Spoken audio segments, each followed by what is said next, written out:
اس وقت فلسطین اور اسرائیل کا جو موضوع ہے وہ گرمایا ہوا ہے اور فلسطینیوں کی طرف سے زبردست مزاحمت کی جا رہی ہے. یہ الگ بات ہے کہ اسرائیل کی طرف سے بھی اس کا جواب دیا جا رہا ہے اور یہ جواب دیا جانا بالکل متوقع تھا، ایکسپیکٹڈ تھا. فلسطینیوں کی طرف سے جس طریقے سے مزاحمت کی گئی ہے، ریزسٹنس کیا گیا ہے اور ان کے اوپر یعنی جس طرح انہوں نے ریٹیلیٹ کیا ہے، یہ جو الفاظ میں استعمال کر رہا ہوں یہ ویسے ہی نہیں نکل رہے ہیں، بلکہ بہت ہی سوچ سمجھ کے ان الفاظ کا استعمال اور انتخاب کیا جا رہا ہے. چونکہ اسرائیل کی طرف سے پورے سال اس سال مختلف موقعوں پر، کبھی غزہ میں، کبھی ویسٹ بینک میں، کبھی کسی اور علاقے میں، فلسطینیوں کے اوپر مستقل ظلم روزانہ کی بنیاد پر ہوتا رہا ہے. یعنی روزانہ 10-15 لوگوں کا شہید ہونا فلسطینیوں میں یہ ایک کامن سی بات ہے فلسطین میں. تو اب اگر کوئی، لیکن چونکہ وہ نیوز نہیں بنتی، وہ اس لیے نہیں بنتی کہ پوری میڈیا کے اوپر اسرائیلیوں کا قبضہ ہے. اب آپ انڈیائی کو دیکھ لیجئے کہ انڈیا میں جو ماتم کل سے چل رہا ہے نیوز چینل کے اوپر، تو کوئی ان سے پوچھے کہ بھائی تمہارا کیا مسئلہ ہے، تمہارا کون سا خون کا رشتہ ہے یہودیوں سے، اور اگر ہے رشتہ تو ثابت کرو. لیکن جناب اس طریقے سے ماتم چل رہا ہے گھر گھر کہ ایسا لگتا ہے کہ انہی کے گھر میں کچھ ہوا ہے. تو یہ جو صورتحال ہے انٹرنیشنل میڈیا میں اس وقت نیوز بنتی ہے کہ جب فلسطینیوں کی طرف سے ریزسٹنس ہوتا ہے، لیکن جب اسرائیل کی طرف سے حملہ اور دہشت گردانہ واقعہ ہوتا ہے اور روزانہ کی بنیاد پر ہوتا ہے، تو پھر انٹرنیشنل میڈیا، سوشل میڈیا، یہ سارے کے سارے جو آؤٹ لیٹس ہیں یہ سب خاموش ہو جاتے ہیں. وہ یہ سمجھتے ہیں کہ یہ معمول کی کارروائی ہے، یہ ان کا حق ہے کہ وہ لوگوں کی جانیں لیں. تو بہرحال فلسطینیوں کی طرف سے یہ ریزسٹنس کیا گیا اور مجھے اندازہ ہے، ظاہر ہے کہ جب 20 منٹ کے اندر 5000 راکٹس برسائے جائیں گے اور پھر وہ جو عجیب انداز سے انہوں نے لینڈنگ کی ہے پیراگلائڈنگ کے ذریعے، ایگزیکٹلی وہ جو انہوں نے لینڈنگ کی ہے دوسری طرف، اور پھر یعنی ہر طرف سے اس کو گھیر کر، اور اتنی زیادہ جو کیجویلٹیز ہوئی ہیں، یہ کوئی اچانک نہیں ہوا کہ بھئی صبح کو اٹھے چلو بھئی شام میں یا 2 گھنٹے میں حملہ کریں گے، ایسا نہیں ہوا، بلکہ بہت میں سمجھتا ہوں کہ ویل پلان چیز ہے. جب آدمی یا کوئی آرمی پلاننگ کرتی ہے تو جو اس کا اپنا نقصان ہے نا، تو وہ اس کو بھی کیلکولیٹ کرتی ہے. تو لوگ خوش ہو رہے ہیں کہ بھائی اب دیکھنا اسرائیل کس طریقے سے غزہ کے اوپر بمباری کرے گا اور ان کو تو مار دے گا. وہ ان کو پہلے ہی سے پتا تھا، وہ انہوں نے پورا کیلکولیٹ کیا ہوا تھا. انہیں معلوم ہے کہ اسرائیل ایک طاقتور ملک ہے اور اس کے پاس بہت زیادہ ہتھیار ہیں، ان کے پاس تو کوئی ہتھیار نہیں، تو بے سر و سامانی کے عالم میں جنگ کر رہے ہیں. لیکن پوائنٹ یہاں پر یہ ہے کہ ایک طرف لوز کرنے کے لیے کچھ نہیں ہے سوائے اپنی جان کے، اور دوسری طرف لوز کرنے کے لیے بہت کچھ ہے. اور رہی بات جان کی، تو جان جو ہے وہ ان کو لوز کرنی نہیں ہے. قرآن کریم تو خود ہی کہہ چکا ہے کہ تم موت کی تمنا بھی نہیں کر سکتے، چاہے جائے کہ تم موت کو گلے لگا لو. تو یہ اتنی بزدل قوم ہے. تو ایک طرف وہ لوگ ہیں کہ جو جان نچھاور کرنے ہی کے لیے سڑکوں پر نکلے ہیں، جن کا مقصد ہی شہادت کا حصول ہے، اور دوسری طرف وہ لوگ ہیں کہ جن کے سامنے مقصد کچھ اور ہے، جن کے پاس لوز کرنے کے لیے بہت کچھ ہے، ان کی اکانومی ہے، ان کا انفراسٹرکچر ہے، وغیرہ وغیرہ، ان کی کرنسی ہے. اب آپ دیکھ لیں کہ جو اسرائیلی شکل ہے وہ ڈالر کے مقابلے میں نیچے گرنا شروع ہو گیا، 7% کے لیے. جی ہاں، پوری دنیا نے اپنی فلائٹس کو کے جو آپریشن ہے وہ تل ابیب وہاں کے لیے روک دیا ہے. لوگ جا نہیں پا رہے ہیں، وہاں سے نکل نہیں پا رہے ہیں، ایئرپورٹ کے اوپر بھیڑ لگی ہوئی ہے. اور جو سب سے بڑی بات ہے کہ اسرائیل نے پوری دنیا کو اور اسی طریقے سے اپنے لوگوں کو یہ بتایا تھا کہ بھائی ہم ایک بہت سیکیورڈ پلیس ہیں، یہاں پر آپ جتنا بھی انویسٹ کرو گے کوئی مسئلہ نہیں ہے. وہ جو ہوکس تھا وہ ایک دم ختم ہو گیا. اور یہ سارے کے سارے انویسٹرز، چونکہ انویسٹرز کو یہ نہیں، اس کو کوئی آئیڈیالوجیکل لائلٹی نہیں ہوتی. مان لے کوئی یہودی انویسٹر بھی ہوگا نا، تو اس کو کوئی آئیڈیالوجیکل لائلٹی نہیں ہوگی کہ یار پیسہ میں یہی لگاؤں گا چاہے میرا پیسہ ڈوب جائے. انویسٹر کا مقصد ہوتا ہے پیسہ کمانا.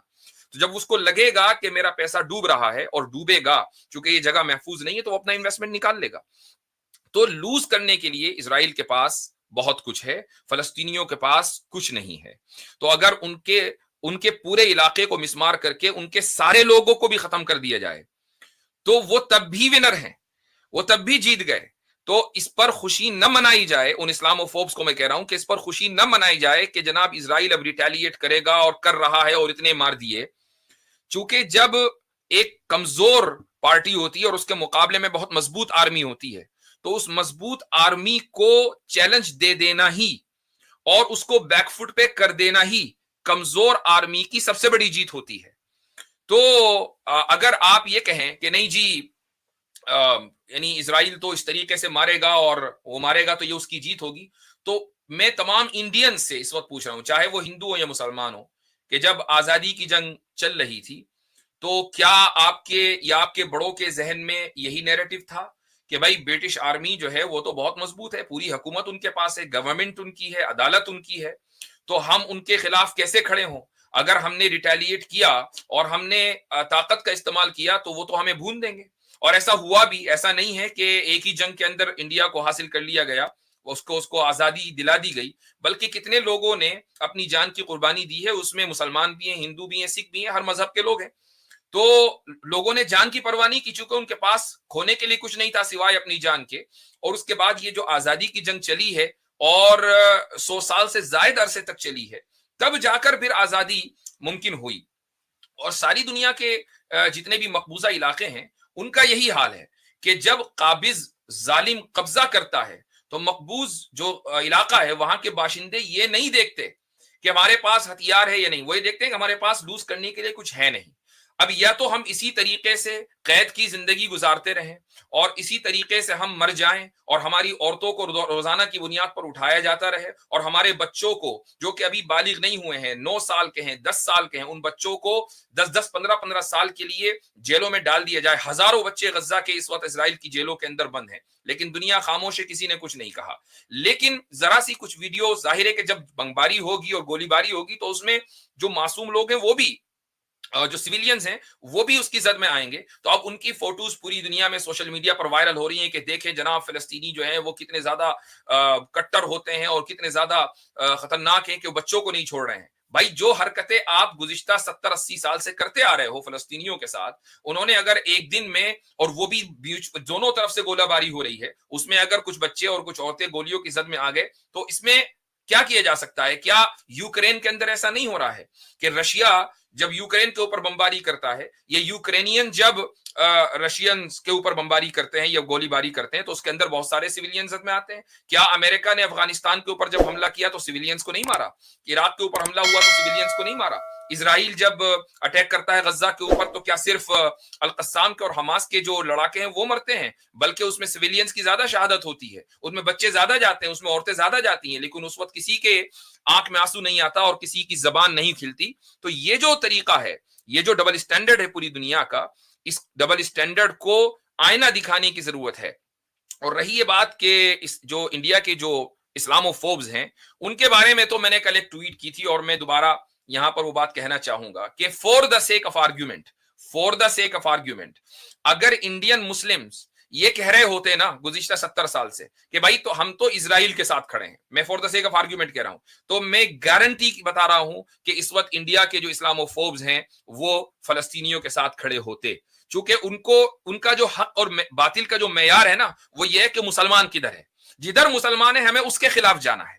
اب چاہے وہ چیز درست ہو یا نہ ہو، ان کا اپنا کوئی اخلاقی پیمانہ نہیں ہے، وہ یہ نہیں دیکھتے کہ ہماری جو مورالٹی ہے وہ کیا ہے، ہم ظالم کا ساتھ دیں گے یا مظلوم کا ساتھ دیں گے۔ وہ ہمیشہ فرعون کے ساتھ ہوں گے سامنے اگرچہ موسیٰ ہو، اور وہ ہمیشہ نمرود کا ساتھ دیں گے سامنے اگرچہ ابراہیم علیہ الصلوۃ والسلام ہو، اور یہ ہمیشہ یہودیوں کا ساتھ دیں گے سامنے اگرچہ مظلوم فلسطینی ہو۔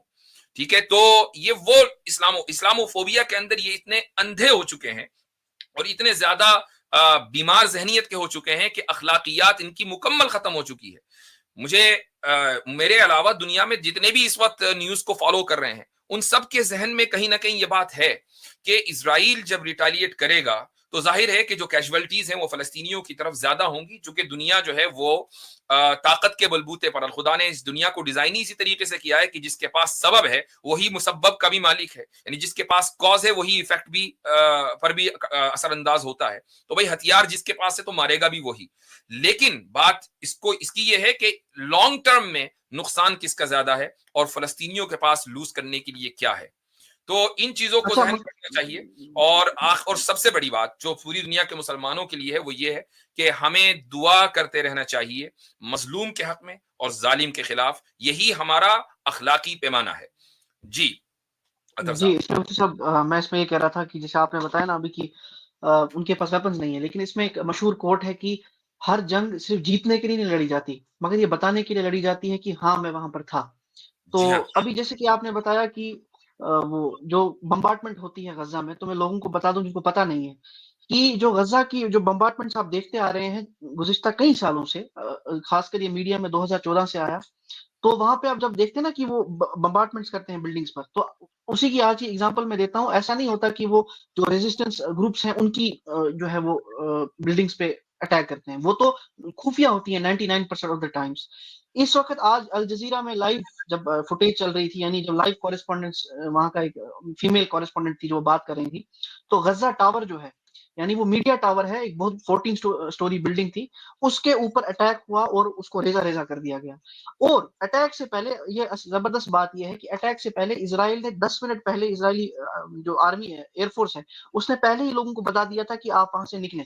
اچھا، اس کا مقصد کیا ہے؟ یہ مقصد یہ ہوتا ہے سائیکولوجیکل ٹیرر، کہ جتنی بڑی بڑی بلڈنگز ہیں نا ان کو وہاں پہ وہ ریزہ ریزہ کر رہے ہیں، چنانچہ کہ وہ حماس سے ریلیٹڈ ہیں یا نہیں ہے ان کو کوئی فرق نہیں پڑتا، لیکن کلیکٹیولی ایک پنشمنٹ دی جا رہی ہے، اور میکسیمم بمبارٹمنٹس رات کو کی جاتی ہیں، فجر سے پہلے، مغرب کے بعد سے لے کے فجر کے ٹائم تک، تاکہ لوگوں میں خوف پیدا ہو. اسی کو تو ٹیرر کہتے ہیں. مطلب the literal meaning of terror is this. Terrorism is, you make people feel terror.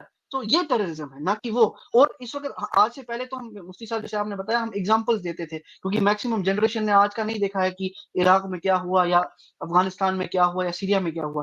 Today you have example, یعنی پچھلے سال یوکرین میں جب رشیا نے انویڈ کیا یا اپنے ملٹری آپریشنز کیے، دنیا بوکھلا گئی. آج یہاں پہ جب یہ چیز ہوتی ہے کہ اپنے گھر کے لیے لڑ رہے ہیں اور اس پہ جو ہے وہ واویلا ہو رہا ہے. نہیں ماشاء اللہ آپ نے ایشو ڈسکس کیا ہے، وہ جی اس وقت انٹرنیشنل میڈیا کی زینت بنا ہوا ہے، جی ہاں اور رنگ برنگی ٹرمنالوجیز کے ساتھ ان کا استقبال کیا جا رہا ہے. مثلا میں ویسٹرن لابی کو دیکھتا ہوں، Hamas militant group, terrorist activities, وہ ٹرمنالوجی ان کے ساتھ یوز کی جا رہی ہیں، جو کہ ایز یوزل پروپیگنڈا چلتا آ رہا ہے. میں بات یہ کرنے لگا تھا، ہمارے ایک سناتنی بھائی آئے تھے، ان کو بڑا دکھ ہو رہا تھا کہ حالت جنگ کے اندر یہ معاملہ ہوا، دو ریاستوں کے مابین. ہندوستان تو حالت جنگ میں نہیں ہے نا جی، صحیح تو پھر وہ منی پور کے اندر کیا معاملہ چل رہا ہے عورتوں کا، ان کے بارے میں بولنا نہیں ہے آپ نے. چھتیس گڑھ صحیح کے اندر جو ہو رہا ہے وہ تو حالت جنگ میں تو نہیں ہے نا، ناٹ ان جی دا. ہاں یہاں چلے اگر کوئی کہہ رہی حالت جنگ میں نہیں، او بھائی پرائم منسٹر نیتن یاہو نے کہہ دیا ایٹ وار، بولڈ بولڈ ٹیکسٹ کے اندر اس نے بول دیا ہے. تو صحیح ایٹ وار جب آپ ہوتے ہیں تو آپ کو نہیں پتا کہ کانسیکوینسز کیا ہوں گے. اور 70 سال سے چیخ رہی ہے دنیا، مسلمان عام بچہ، عام فرد چیخ رہا ہے، اس وقت تو کسی نے نہیں سنا. تو اب ان کو یہ چیزیں یاد آ رہی ہیں. میں ان سے پوچھنا یہ چاہتا تھا کہ ہم سے یہ سوال پوچھ رہے تھے کہ جی وہ کپڑے ایسے ہو گئے تو اس کو پریڈ کروائی گئی، یہ زیادتی ہوئی، تو کیا وہ جنت میں جائے گا جہنم میں جائے گا؟ تو منی پور کو بھی سائڈ پہ کر دیتے ہیں، چھتیس گڑھ کو بھی سائڈ پہ کر دیتے ہیں. میرے پیارے آدرنیے شری کرشن جی گوپیوں کے کپڑے چوری کر کر ان کو پریڈ کروایا کرتے تھے، وہ جنت میں جائیں گے جہنم میں جائیں گے؟ بھائی میرا سوال، میں بھی تو انسان ہوں نا، میرا بھی ایک سوال ہے، لے لیجیے. سریمد بھاگوتم میں لکھا ہے، مہا پران بھاگوتا پران میں، تو ان کی پریڈ کے اوپر کیا کہیے گا کہ وہ جنت میں جائیں گے یا جہنم میں؟ ہاں یہ میں نے ان سے پوچھنا چاہ رہا تھا، کبھی آئے تو ان سے میں پوچھوں گا. ٹھیک ہے، حضرت جو یہ مدعا اہم سوال آپ نے حضرت رکھ دیا ہے.